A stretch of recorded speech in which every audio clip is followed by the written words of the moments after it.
Well, we're coming down the end of the road with the 10 new commandments for a world that works for everyone. We started in January with the commandment, thou shalt honor the waters. Then thou shalt bless the air that you breathe. Thou shalt tend this earth garden. Thou shalt love animals as thyself. Thou shalt love all people of the earth. Those first 5 kind of gave us a broad spectrum of the whole wide world and our part in it.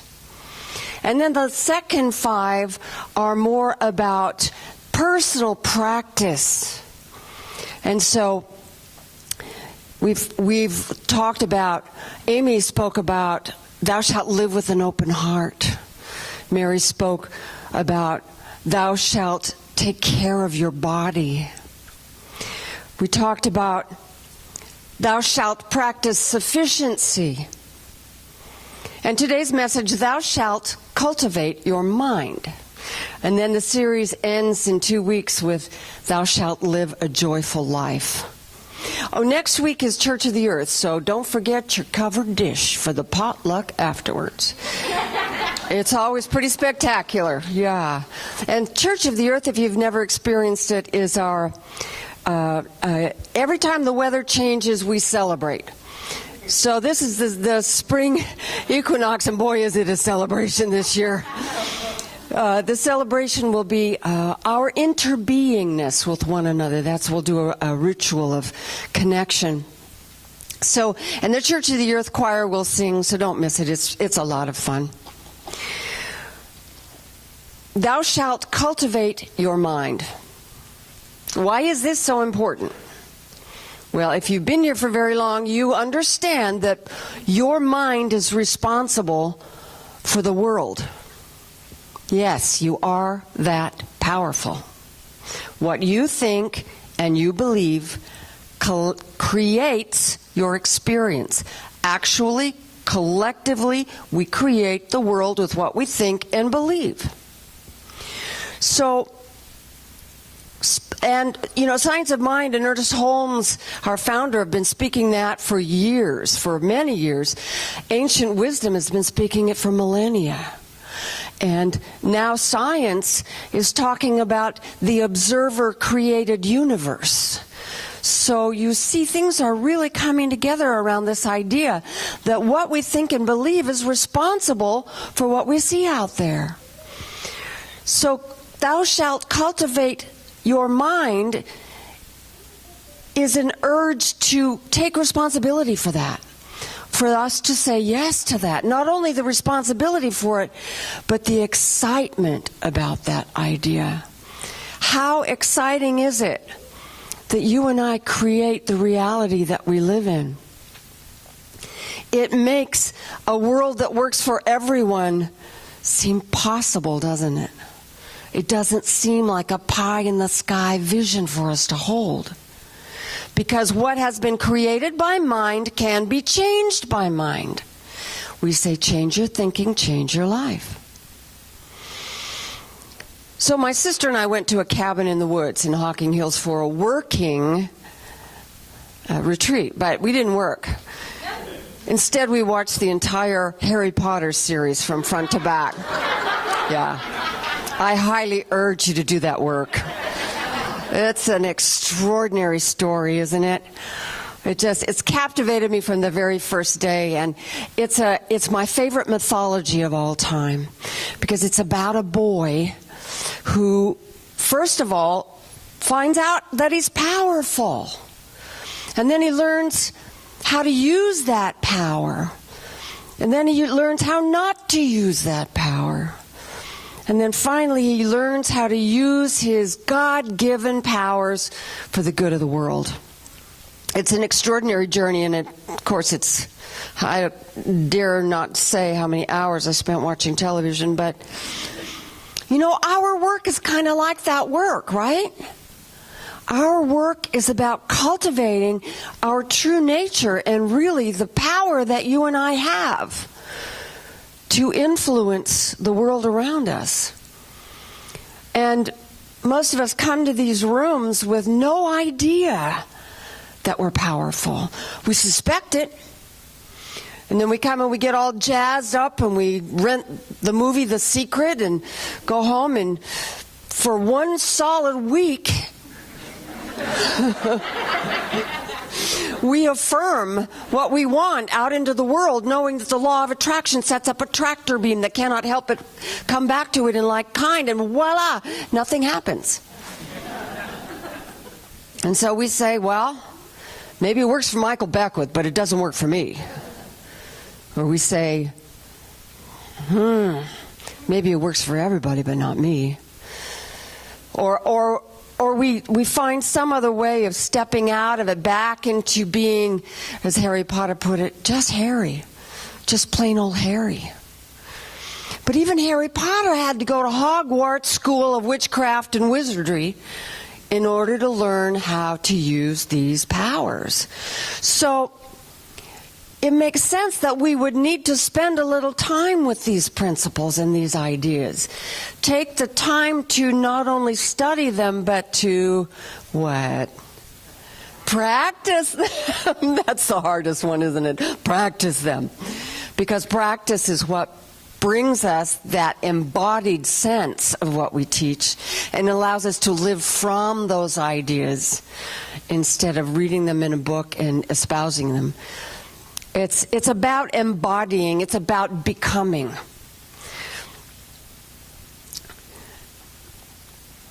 So today I'm going to talk about cultivating one's mind through the use of 3D science of mind. And that is, I better check. What is that? What is that? Oh, yes, okay. Discipline, dream, and demand. Discipline, dream, demand. 3D science of mind. Most of what I'll talk about today is discipline, because once you've learned to master your mind, then dream and demand get easy. But it's that discipline part. Don't you love that word? Yeah, no. Does it conjure up ideas of going to the gym or not? Or of making yourself a nice meal instead of eating potato chips for dinner? Oh, I know. All of you are really disciplined and I'm the only one, right? Probably not. Well, discipline means, here's a really good definition of it. Training or conditions imposed for the improvement of physical powers and self-control. That's a pretty good working definition. Well, let's go back to the idea of daily exercise. You know, when you're standing on one side of it, looking over at that, going, man, that looks really hard. But when you step across the line and you start doing your daily exercise, doing whatever, walking or going to the gym or yoga, whatever it is that you do, and then you stop, your body suffers, right? And why is that? Because it feels really good. The body craves that kind of discipline to keep it toned and running the way it's supposed to run. Food discipline is the same way. So there is such a thing as a mental discipline, that when we start using that discipline to tame our minds, it feels so good to do it that the mind, again, craves that.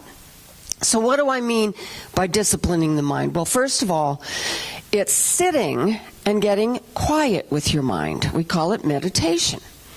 We do that simply by getting still with it and watching the ideas and the thoughts that flow through, and then letting go of them instead of attaching to them and running with them. That's all that meditation is simply releasing one's thoughts. So that after a while of doing this, and if you can do it every single day, sometimes twice if you can muster it, after a while of this, there creates this center of quiet that feels really good and rich. And I know all of you have experienced this. It's the number one key to discipline. And if you're like me, you forget about it sometimes. And you let it go by and you go, well, I really need to wash those dishes. But meditation is the most important thing that we can do to discipline our minds. So after we get quiet and we create that space, we can begin to relax at a very, very deep level. And then as we deepen in that and create that bigger space, we carry it with us into our work days, so that then we begin to hear the chatter of the head. That is the chatter, the running conversation that our head keeps up with us. And if you've never experienced that, just get quiet, you'll hear it. It's a running conversation that our minds have with ourselves, about others, about the world, about our jobs, about this, about that, about this, about that. They call it monkey mind for that very reason. And then when you start seeing, actually identifying what the thoughts are that you have, you begin to understand what it is that you truly believe in. You can say the affirmation, I am rich, I am rich, I am rich, I am rich. But if in the back of your mind you hold an idea that you don't deserve money, then there's no amount of affirmation ever that's going to change that. You've got to go in and sort your thoughts. So that's what discipline means. You go back to, and then when you see your thoughts, you go, oh, isn't that interesting? Does that thought serve me? Does it help me? Does it help me to grow? Do I want to change it? That's what I mean by discipline. The discipline of learning what it is that we think and believe. And this is where it gets fun, because then we go to the second D, which is dream. Now, I don't mean take a little nap, anyone, so that's not an invitation. But actually to access the imagination and then to go underneath the ego. What do I mean by that? Well, if we want to change our thoughts, if we persist in staying within the window of the ego, the only thing we can create is what we already know. Because the ego is made up of the loops and tapes of our thoughts and beliefs. So if we want to change those thoughts and beliefs, we need to go outside of the ego. Does that make sense? So what we do, we call it visioning. We call it, this dream kind of thing is visioning. And we ask this divine intelligence that is everywhere present. Dana mentioned it in his beautiful prayer. The divine intelligence that I call God. You may have a different understanding of it. You may call it the infinite or spirit or the unified field. I don't care what you call it. It's that which is the greatest of all, the all-inclusive one.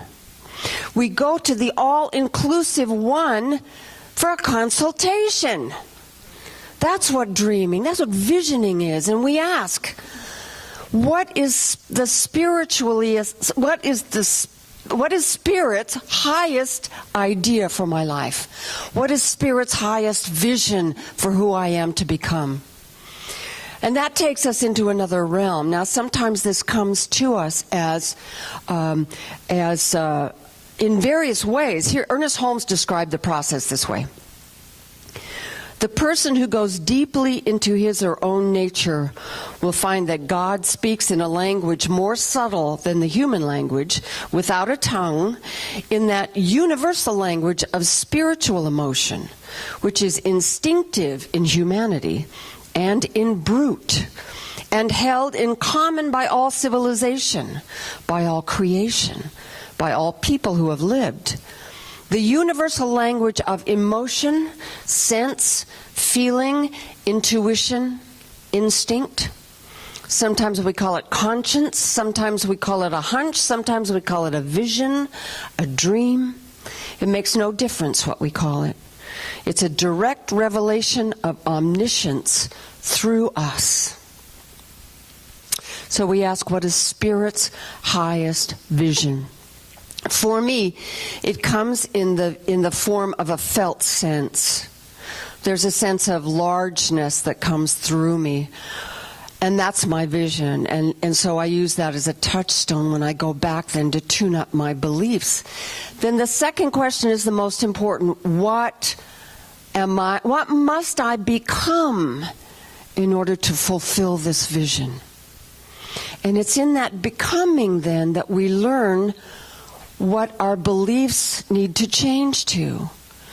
If we have a mistaken belief about prosperity, and the vision comes to us that I am bigger than that I am sourced, then that becomes the change that I incorporate in my discipline of my thoughts. So we've gotten quiet in our meditation, and we've observed our thoughts and beliefs, and then we've gone to the greater spirit to say, what am I to become? What's the vision for my life? And then we're ready for the third D, which is demand. How does that word make you feel? Feels kind of pushy, doesn't it? Like, me demand? That means that I'm the boss. And I'm going to demand something of you that you may or may not want to give me. Well, no, that's what has become of that word. Demand actually means to ask with proper authority. So then, one of the beliefs that we need to work on is that we are authorized. We are authorized to ask for whatever it is that we want.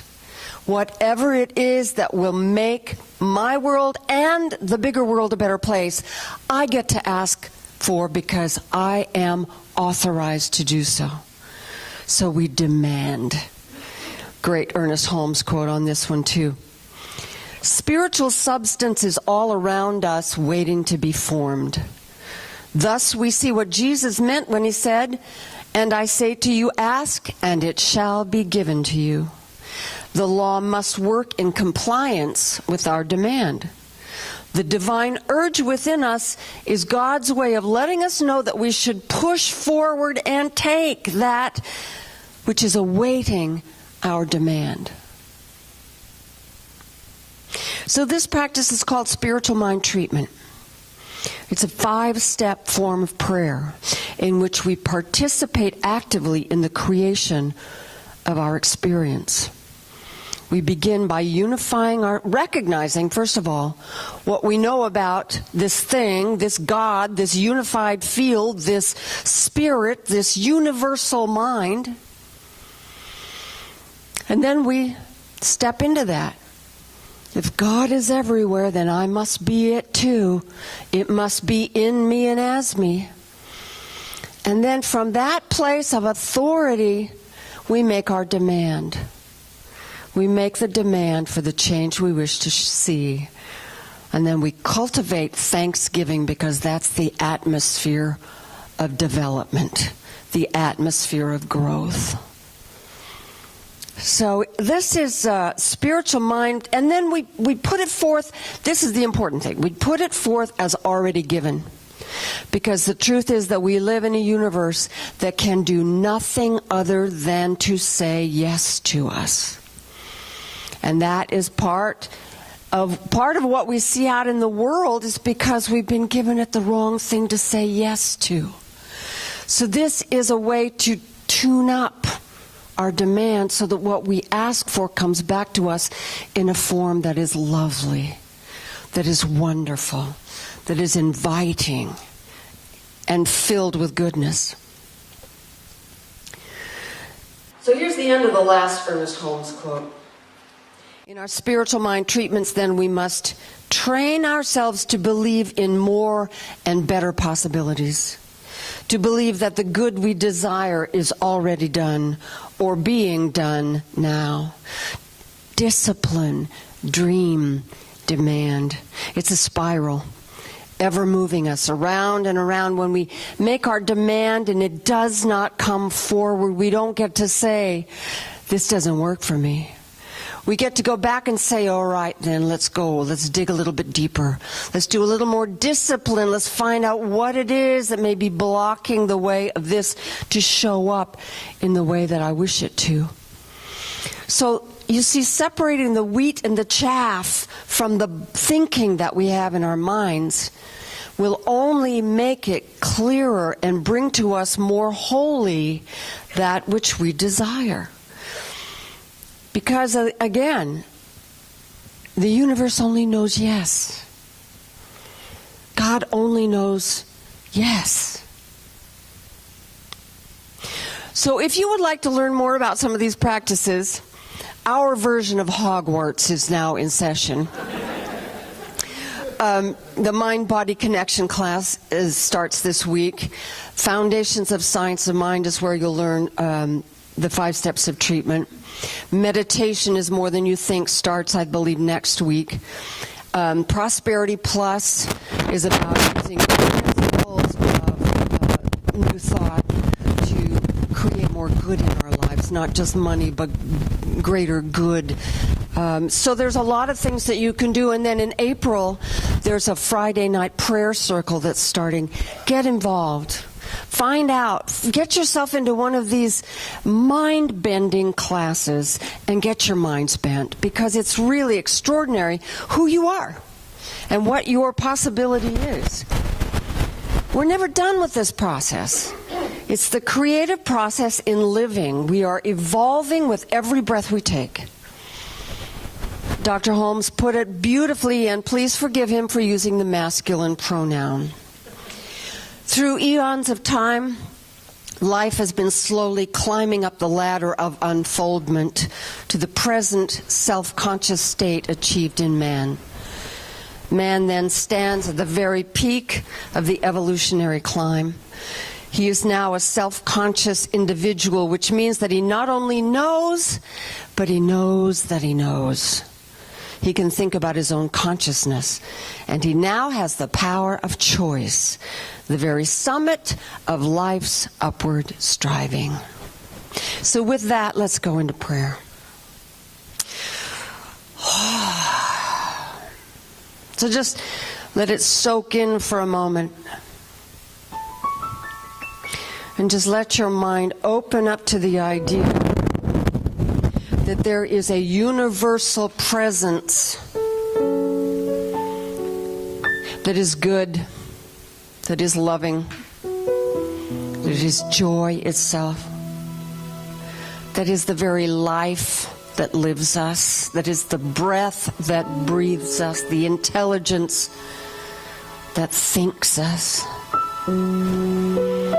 And because it is everywhere present, it is everywhere present in my body, in my mind, and in my soul. And that's the truth for every person here. Each of us is a human suitcase of goodness, filled to the brim with intelligence, joy, love, plenty, harmony, order, all of that. To whatever degree we have chosen so far, in this now moment, I choose more. I know that that is a delight to my spirit, the word more. There's nothing grubbing about it. There's nothing selfish about it. There is only the acknowledgement that I am more. I am here to be more. That each of us is here to be more. That every person and every animal, every plant is here to become more. So I accept that challenge. I accept the challenge of life, which is to show up and shine. I hereby dedicate every waking moment to seeing the light in other people. And if these words resonate with you, take them into your own heart. that every person I meet, I see the light within them. I see the goodness within them, no matter how they are acting. Because I know that if I had the same genetic background, the same cultural upbringing, the same family upbringing, I would not only be like that person, I would be that person. For the only thing that separates us is our individual experience. So I bless my life. I bless the life of everyone here. I give people permission all around the world to light up, to become love in the world. And I'm so grateful. I'm so grateful for this.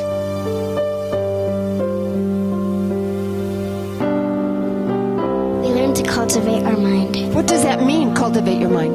To let go of any bad thoughts and to think good thoughts.